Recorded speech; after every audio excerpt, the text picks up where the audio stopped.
राजस्थान की ब्यूरोक्रेसी में एक बार फिर से ये साफ हो गया है कि फिलहाल कुर्सी बदलेगी नहीं, काम की रफ्तार बदलेगी।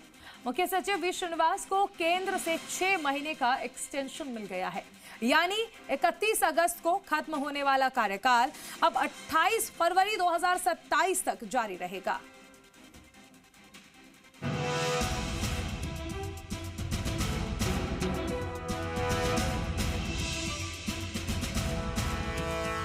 सीएस वी श्रीनिवास को 6 महीने एक्सटेंशन। 28 फरवरी 2027 तक सीएस बने रहेंगे श्रीनिवास। मुख्य सचिव की रेस पर फिलहाल लगा ब्रेक। सरकार को ब्यूरोक्रेसी में रास आया श्रीनिवास मॉडल। कुर्सी नहीं बदलेगी, बदलेगी काम की रफ्तार। राजस्थान में मुख्य सचिव की कुर्सी को लेकर चल रही अटकलों पर केंद्र सरकार ने विराम लगा दिया है। 1989 बैच के आईएएस अधिकारी वी श्रीनिवास को 6 महीने का सेवा विस्तार दिया गया है और वो अब 28 फरवरी 2027 तक मुख्य सचिव बने रहेंगे। केंद्र के कार्मिक व प्रशिक्षण विभाग ने इसके आदेश जारी कर दिए हैं। उनका मौजूदा कार्यकाल 31 अगस्त को पूरा होना था। राज्य सरकार ने 23 जुलाई को एक्सटेंशन का प्रस्ताव केंद्र को भेजा था, जो कि मंजूर हो गया। वी श्रीनिवास ने 17 नवंबर 2025 को मुख्य सचिव का पदभार संभाला था। करीब 9 महीने के कार्यकाल के बाद मिला ये एक्सटेंशन प्रशासनिक हलकों में केवल कार्यकाल बढ़ाने के फैसले के तौर पर नहीं देखा जा रहा, बल्कि इसे प्रशासनिक निरंतरता, केंद्र और राज्य में तालमेल और मौजूदा सुधारवादी एजेंडे पर राज्य के भरोसे के संकेत के तौर पर देखा जा रहा है। एक्सटेंशन के साथ ही अगले मुख्य सचिव को लेकर चल रही चर्चाओं पर भी फिलहाल के लिए ब्रेक लग गया है। सरकार के सामने नगरीय निकाय और प्रस्तावित पंचायती राज संस्थाओं के चुनाव है, तो ऐसे समय में प्रशासनिक नेतृत्व में बदलाव की बजाय मौजूदा टीम को जारी रखने का फैसला निरंतरता के लिहाज से अहम है। सीएस वी श्रीनिवास के कार्यकाल की सबसे अलग पहचान निर्णय प्रक्रिया को तेज करने और फील्ड से सचिवालय तक मॉनिटरिंग की रही है। मुख्य सचिव की पारंपरिक भूमिका, जहां विभागीय समीक्षा और फाइलों के जरिए प्रशासनिक नियंत्रण प्रमुख रहा है, तो वहीं वी श्रीनिवास ने नियमित समीक्षा और जिलों की परफॉर्मेंस, साथ ही शिकायतों के निस्तारण को भी प्रशासनिक एजेंडे के केंद्र में रखा।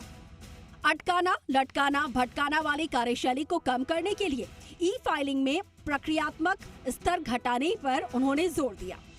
उनका मकसद फाइलों की अनावश्यक आवाजाही कम करके निर्णय लेने की गति बढ़ाना रहा। तो वहीं सीएम जनसंपर्क पोर्टल 181 हेल्पलाइन के जरिए शिकायतों के निस्तारण में भी नई व्यवस्था को बढ़ावा दिया गया। सभी आईएएस अधिकारियों को परिवादियों से सीधे फोन पर बात करके शिकायत सुनने और समाधान की जिम्मेदारी दी गई। इससे ब्यूरोक्रेसी और आम नागरिक के बीच में सीधे संवाद की कोशिशें हुई। विभागीय हेल्पलाइन और शिकायत निस्तारण मैकेनिज्म को भी ज्यादा सक्रिय करने पर सीएस का फोकस रहा। मुख्य सचिव वी श्रीनिवास के कार्यकाल में कंप्लायंस रिडक्शन और डीरेगुलेशन को प्रशासनिक सुधार के प्रमुख एजेंडे के रूप में आगे बढ़ाया गया। पहले चरण में भूमि, श्रम, यूटिलिटीज, अनुमोदन और निरीक्षण से जुड़े हुए 23 प्राथमिक सुधार लागू किए गए। इसका फोकस अनावश्यक अनुमोदन और अनुपालन का बोझ कम करने, प्रक्रियाओं को सरल बनाने और कारोबार शुरू करने की प्रक्रिया को आसान करने पर रहा। अप्रैल से जून 2026 के दौरान 30,017 आवेदन प्राप्त हुए और इनमें से 17,201 स्वीकृत हुए। स्वीकृति दर 57.30% रही। मुख्य सचिव बनने से पहले श्रीनिवास केंद्र में प्रशासनिक सुधार एवं लोक शिकायत विभाग में करीब 7 वर्ष तक महत्वपूर्ण जिम्मेदारियों में रहे। पीएम मोदी के प्रशासनिक सुधारों के एजेंडे के साथ काम करने का उनका अनुभव राजस्थान में भी दिखाई दिया। राज्य में आने के बाद केंद्र और राजस्थान सरकार के बीच बेहतर समन्वय बनाने, केंद्रीय योजनाओं के क्रियान्वयन और केंद्र से राज्य के लिए संसाधन और सहयोग हासिल करने में उनकी भूमिका को भी प्रशासनिक हलकों में महत्वपूर्ण माना गया। तो वहीं केंद्रीय योजनाओं को प्रदेश में प्रभावी तरीके से लागू करने के साथ राज्य सरकार के विजन को प्रशासनिक मशीनरी तक पहुंचाने पर उन्होंने जोर दिया।